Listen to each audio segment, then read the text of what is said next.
თბილისში ივორის წმინდა გიორგის სახელობის ტაძრის საკვირაო სკოლის მოსწავლეებს აფხაზეთის ავტონომიური რესპუბლიკის მთავრობის თავმჯდომარე გიორგი ჯინჭარაძე შეხვდა და ის პროგრამები გააცნო, რომლებიც აფხაზეთიდან დევნილი ახალგაზრდებისთვის სხვადასხვა მიმართულებით ხორციელდება. მთავრობის თავმჯდომარემ და ტაძრის წინამძღვარმა მამა ლევან ჯანაშიამ ახალგაზრდების ხელშეწყობის განსაკუთრებულ მნიშვნელობაზე ისაუბრეს და მთავრობისა და მისი სამინისტროების სხვადასხვა პროექტებში ახალგაზრდების ჩართულობის აუცილებლობას გაუსვეს ხაზი. შეხვედრას აფხაზეთის განათლებისა და კულტურის მინისტრი ბექა ღვაჩლიანი და იუსტიციისა და სამოქალაქო ინტეგრაციის მინისტრი ალიონა ჩხოტუა ესწრებოდნენ, რომლებმაც კიდევ ერთხელ აღნიშნეს, რომ ახალგაზრდებისთვის საგანმანათლებლო კულტურული და ინტეგრაციული პროგრამების ხელშეწყობა მთავრობის ერთ-ერთ მთავარ პრიორიტეტად რჩება.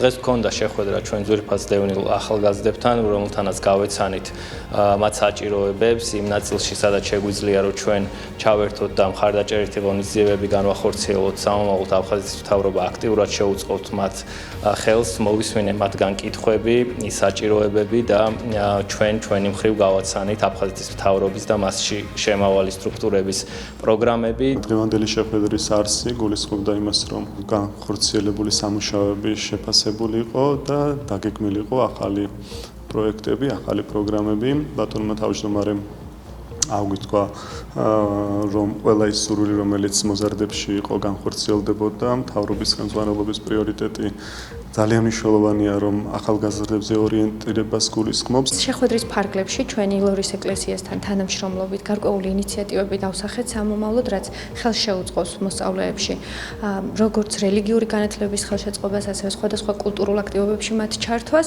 დაიგეგმა გარკვეული ინიციატივები, თუნდაც საკვირაო სკოლების სახით.